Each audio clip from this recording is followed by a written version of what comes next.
Yeah, that's a crazy question, right? And I always want to answer it with why I do it, right? Why I do what I do is that I feel that it's my purpose in life to plant the seeds of prosperity in places where they haven't been planted before.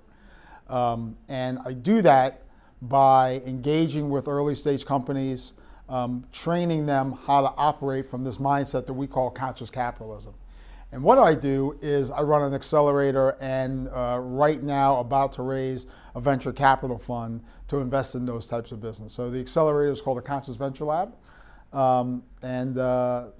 Essentially that's what I do. I train and invest in early stage entrepreneurs and try to engage them in this notion of conscious capitalism. I think that there's some personal moments that impacted me that may not, that may or may not have to do a lot with the business.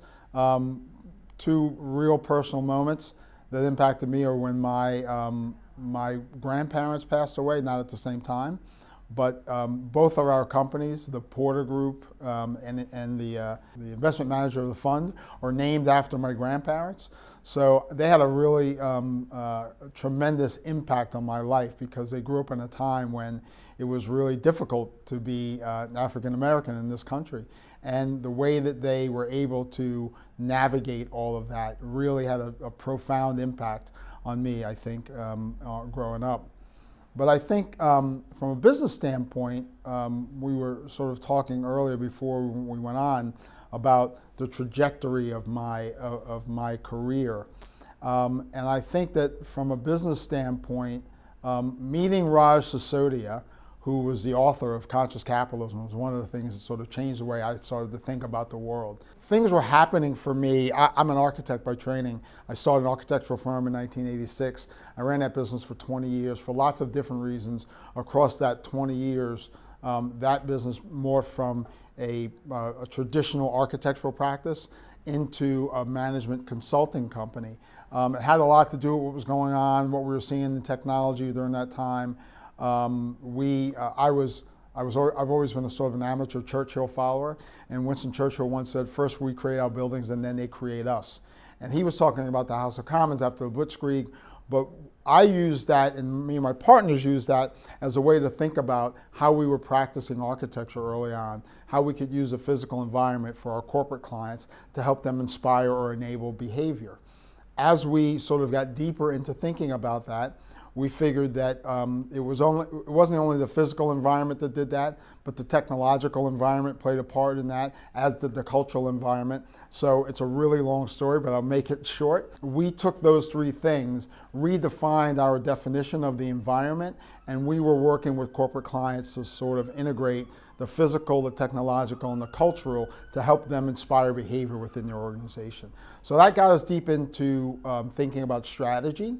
And we saw something happening naturally. Didn't know what to call it, but we saw that for the companies that were coming to us and asking us about a different series of questions, they were asking not about how they could lower costs or raise revenue. They were asking questions about relationships. How do we get our employees to really give a damn about this place? How do we get suppliers to feel like partners and not like servants? How do we get our customers to understand that we're in a relationship and not just a transaction? And how do we get communities to welcome us in and not put up barriers to entry? Those companies that were asking those questions were generally more successful than the companies that were myopically focused on shareholders. And that was sort of the arc of things that led me to this whole notion of conscious capitalism. As I said earlier, didn't know what to call it. We saw it happening. Then met Raj Sisodia, started doing some work with him, and as a part of advising him a little bit on his first book, Firms of Endearment, really came to understand that there was a new narrative starting to evolve about the way business ought to be practiced and how business could be a force for good in society. So that's a long-winded story to tell you sort of how I came to the conscious capitalism world, but meeting Raj was one of the most impactful things, I think, in terms of where I am now in business. In 2006, we sold that consulting company and started a hedge fund. That was really exciting because I didn't know anything about that business. And we took about 2 years to learn a lot about it, build a research process. That was a really exciting time, But by far, the most exciting thing I've done was start the Conscious Venture Lab. Thinking about this whole idea of the narrative of business and how we could turn business into a force for good in society. The hedge fund was one of the ways we thought about doing that. But once I decided that that was going to be sort of my purpose in life, to change the way we think about capitalism and think about businesses, and figuring out that doing that in a grassroots way, so starting with businesses in their very, very earliest stages and helping them grow that way, it's been by far one of the most exciting things I've ever done. Yeah, how am I shifting the purpose of business today?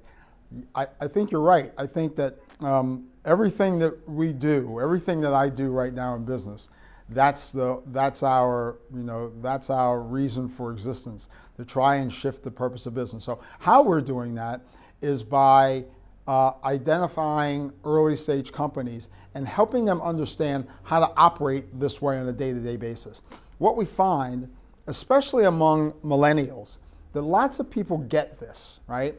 They get that the purpose of business, I speak at business schools all the time and always ask, what's the purpose of business? Someone will raise their hand and say, to make money, right? And we say, well, that's actually not right. That's the outcome, right? The purpose of business is to create value for society, right? And lots of millennials get that. And they want to work in companies that are moving that forward. They want to buy from companies that are moving that forward. They want to live in communities that think that way. But if you're building a business, we're not trained on what it means on a day-to-day basis to operate your business that way. No matter what you're doing in business, if you're building a business, there's still some things that every business has to do. You got to hire people, you got to fire people, you got to figure out how to pay them. You got to, you got to set up all these processes to run a business.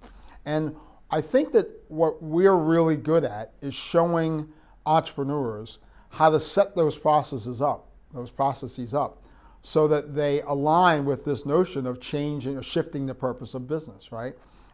Because it's just not business as usual. It's just not the old command and control structure that's really going to allow you to do that, right? And there are real hardcore business operations, day-to-day things that you have to be really good at if you want to make this sort of notion sing. For instance, we get people all the time, because when you start to tell this story, if you take really good care of employees and suppliers and communities and customers, you don't have to worry about making money. You'll get that right. We have people all the time say, oh yeah, I operate my business that way already. We say, great. Always the first question I ask them. So show me all your stakeholder listening systems. How do you get feedback from employees, suppliers, customers, community? What are the tools that you use to do that? And we get a couple of blank stares. And I say, well, you may intend to do that, but if you're not, this is just one example. If you don't have a well-tuned set of stakeholder listening systems, the ways to understand what's going on in your stakeholder map, you're probably not operating from a stakeholder mindset. So we're really good at sort of the, at the thesis and the theory of this, of building business that is a force for good in society. We're also really good at the day-to-day and showing companies how to do that. Wow, that's a great question. My greatest hope for the world, Baltimore, and African-American entrepreneurs. Well, I think my greatest hope for the world is that we get this, that we collectively come to an understanding that the purpose of business is really to serve society. Gallup has been doing a poll for 20 some odd years now, where they look at employee engagement, levels of employee engagement around the world. And pretty consistently, it's been that 70% of employees are either disengaged or actively disengaged.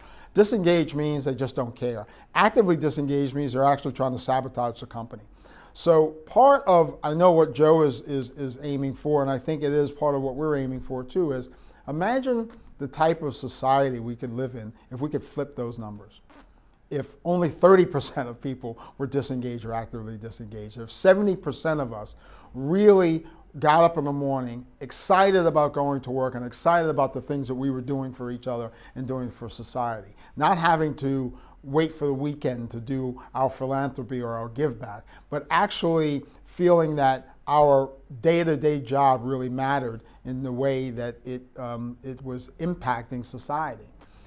That's really my hope for the world, is that we can, and that we can make that happen. I think if we're able to make that happen in places like Baltimore, that it's going to have a profound impact on communities, right? That, I would say, imagine what types of schools we could create, what types of communities, what types of parks we could have, what types of, what type of engagement we can have with each other, if we were building businesses all over Baltimore that were really aimed at generating community, if you will, right? And I think for cities like Baltimore, it's imperative. I actually do a speech called "How Conscious Capitalism Can Save Our Cities." That we could get away from these debates about minimum wage. We can get away from these debates about healthcare costs and all these other things if we could create more businesses that think like this. So I think it's profoundly important for cities like Baltimore, and for African American entrepreneurs. It's a tough road out there. It's hard to raise money. We're always talking about pattern recognition. The guys at Y Combinator say they get fooled every day by someone who looks like Mark Zuckerberg, right? I think the other thing that we're trying to do, as I said earlier, what's sort of one of my goals, is to plant the seeds of prosperity in places where they haven't been planted before. That speaks directly to the way that we think about and the hope that we can, that I think that we can bring to African American and minority entrepreneurs. Steve Case does this thing called the rise of the rest, right? And for me, I always think about, what's the foundation of the rise of the rest? The foundation really, he says, most of the venture capital dollars goes to California, New York, and Massachusetts, and there's smart people everywhere. And that's where I start to really think about the rise of the rest. That talent, intelligence, the ability to innovate, it's equally distributed across our society. Opportunity, on the other hand, is not, right?